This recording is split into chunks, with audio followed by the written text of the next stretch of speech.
আসসালামু আলাইকুম রহমতুল্লাহ। দর্শক, আমার এইখানে যে মাছ রাখা হয়েছে, এই মাছের এইখানে আপনারা দেখতে পাচ্ছেন অনেক আবর্জনা।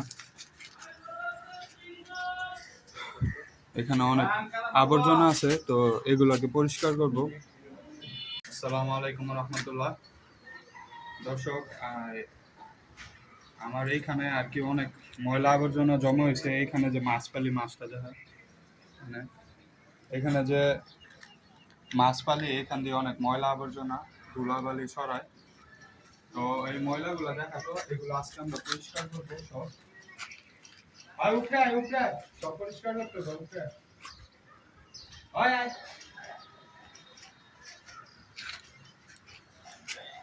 তো দেখেন অনেকগুলা ময়লা হয়ে রয়েছে। এর আগে আমি ছাদে পারতাম, যদি গায়ে কাছে যারা আমার প্রথম থেকে ভিডিও দেখতেন তারা জানেন আমি আগে ছাদে পালতাম। তো হুট করে এই জায়গায় আসা, এই জায়গার পরিবেশ যেরকম ছিল বৃষ্টির কারণে, নারাজিয়া বৃষ্টি ছিল, তো বৃষ্টির কারণে হুট করে মানে এই জায়গায় আসা আমাদের। তো এই জায়গায় যেরকম ছিল ওইরকম আমরা দ্রুত একটা ব্যবস্থা করে এরকম মাছের একটা পরিবেশ তৈরি করি। তো খুব একটা সময় পাই নাই এগুলো পরিষ্কার করার। তো আজকে হচ্ছে শুক্রবার, এই শুক্রবারের কারণে আজকে আমরা এগুলো পরিষ্কার করব।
আসসালামু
আলাইকুম রহমতুল্লাহ।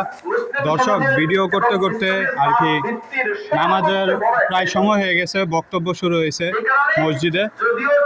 তো আপনাদেরকে শেষ দৃশ্যটা দেখাই। আলহামদুলিল্লাহ আমি পরিষ্কার করতে পেরেছি পুরাটা। এই দেখেন,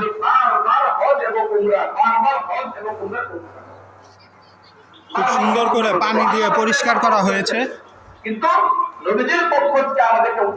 আর এইখানে ক্যারেট রাখছি 3টা, এখানে রাখছি বল, আর এইখানে একটা চেয়ার রাখছি যাতে আমি বইসা এখানে দেখতে পারি, মাছগুলো খাবার দিতে পারি। আর ওইখানে আমার চিল দেখা যাচ্ছে। অনেক অর্থ ব্যয় হয়ে যায়, অনেক সম্পদ খরচ হয়ে যায়।